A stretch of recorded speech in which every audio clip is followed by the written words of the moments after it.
4 C section के बाद या 5 सी सेक्शन के बाद ट्यूब्स को बंद कर दिया गया,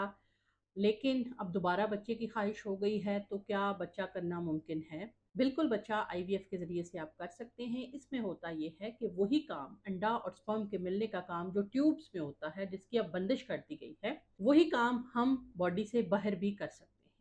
हम आपके अंडे बॉडी से निकाल के आपके हस्बैंड के स्पर्म के साथ मिला के उनको इंक्यूबेट करते हैं और एम्ब्रियोज की तश्कील कर लेते हैं। जब एम्ब्रियोज बन जाते हैं तो वो एम्ब्रायज जो होते हैं वो हम फ्रीज कर लेते हैं और उसके बाद फिर वो एम्ब्रियोज आपकी बॉडी में वापस रखे जा सकते हैं, जिसके लिए ट्यूब्स की ज़रूरत नहीं होती। आप में से वो पेशेंट जिनकी ट्यूब्स क्लिप की जा चुकी हैं या लाइगेट हो गई हुई हैं और इलेक्टिवली लाइगेट कराई या आपको बताए बगैर लाइगेट करवाई गई, वो अगर हमल की ख्वाहिश रखते हैं तो इक्सी एम्ब्रियो बैंकिंग के ज़रिए से वो अपनी ख्वाहिश को पाया तकमील तक पहुंचा सकते हैं। इसके अंदर आप सिंगल या ट्विन प्रेगनेंसी ले सकते हैं, लेकिन उसमें हम इनिशियली आपके यूट्रस के कुछ टेस्ट करते हैं, जिसमें हम देखते हैं कि पहले सी सेक्शन की वजह से यूट्रस डैमेज हो तो फिर हम ट्विन प्रेगनेंसी की तरफ नहीं जाते, फिर हम सिंगल की तरफ जाते हैं। लेकिन अगर यूट्रस हेल्दी होता है तो हम आपको ट्विन प्रेगनेंसी भी करवा सकते हैं। आप में से जो कोई यूट्रस अपनी मर्जी से या मर्जी के बगैर